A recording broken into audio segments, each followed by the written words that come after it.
ایک مسلمان مومن گنہگار تھا،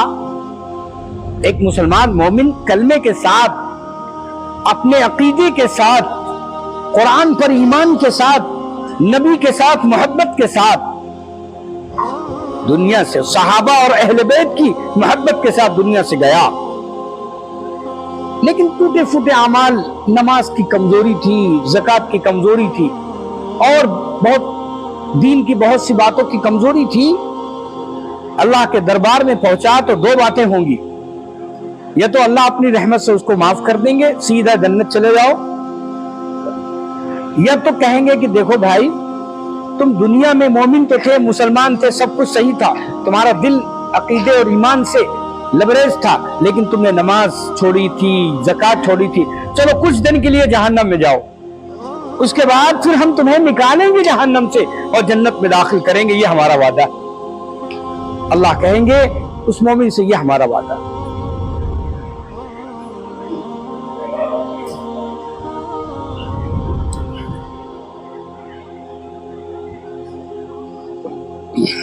انہی آیتوں میں یہ بات ہے، لیکن جو لوگ اسلام سے پھر گئے، نہیں آئے، اللہ کہتے ہیں ہمیشہ یہ جہنم میں رہیں گے، کبھی نکالے نہیں جائیں گے۔ ان الذین آمنوا، ہاں وہ لوگ جو ایمان لائے، ہجرت کی، وجاہدوا فی سبیل اللہ، اللہ کے راستے میں لڑے، اولئک یرجون رحمت اللہ،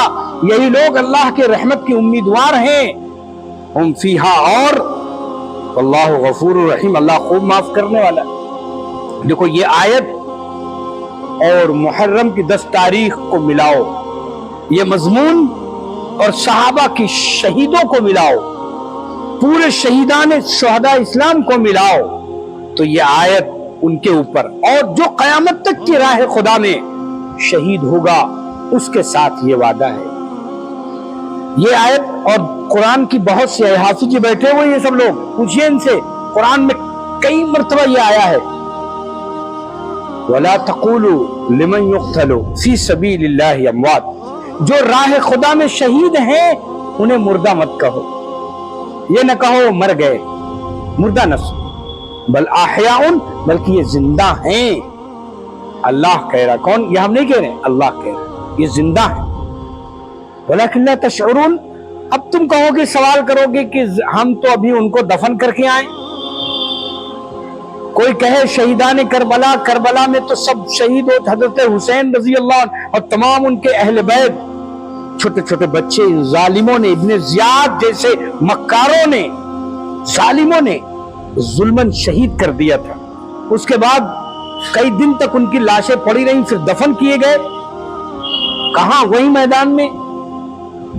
تو جب دفن کیے گئے تو وہ تو دفن ہو گئے، وہ کہاں زندہ ہیں؟ بھئی وہ تو دفن ہو گئے، ابھی ہمارے اس کے بعد سے پھر کتنے لوگ شہید ہوئے اور شہید ہوتے رہتے ہیں، تو ان کو تو دفن کر دیا جاتا ہے۔ لوگ قرآن خوانی پڑھتے ہیں ان کے قبر پہ جا کے، لوگ احسان ثواب کرتے ہیں، تو آپ کہیں گے کہ وہ تو مر گئے ہیں اور دفن ہو گئے۔ اللہ کہتا ہے تمہاری آنکھیں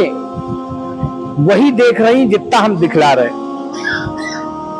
لیکن بہت سی چیزیں ہم تم کو نہیں دکھلا رہے ہیں، تم ان کو نہیں جانتے ہو۔ ہم کہتے ہیں وہ زندہ ہے، تو اس کے چکر میں نہ پڑو کہ مردہ ہے وہ، ہم کہتے ہیں وہ زندہ ہے، وہ زندہ ہے، ان کو کیسی زندگی تم نہیں سمجھ سکتے، تمہارے عقل نہیں ہے، تمہاری وہ آنکھیں نہیں دیکھنے کی کہ کیسے ٹھاٹ میں ہے وہ لوگ۔ حدیث پاک میں اللہ کے پیغمبر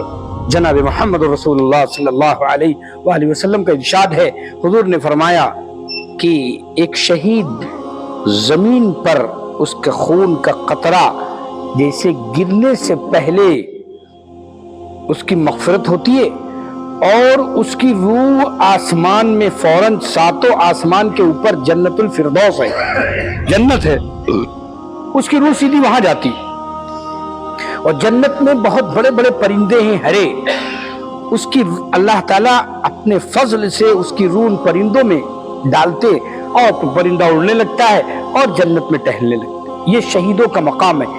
وہ ڈائریکٹ جائیں گے، کوئی سوال منکر نکیر کا سوال نہیں ہوگا، شہیدوں سے منکر نکیر کا سوال نہیں ہوگا، اور ڈائریکٹ، اس لیے شہید کا مسئلہ کیا ہے؟ شہید کا مسئلہ یہ ہے کہ کوئی شہید ہو جائے تو اس کو غسل نہیں دیا جاتا، اس کو نیا کفن نہیں پہنایا جائے،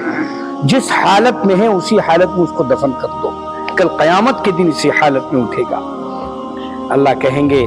بندوں سے کہ لوگوں دیکھو یہ میرا شہید ہے، میرے راستے میں اس نے اپنی جان دے دی، اس کا خون گواہی دے رہا ہے، اس کے کپڑے بتلا رہے ہیں، اور جاؤ تم سیدھے جنت چلے جاؤ۔ تو ویسے وہ جنت میں ٹہل رہے ہو،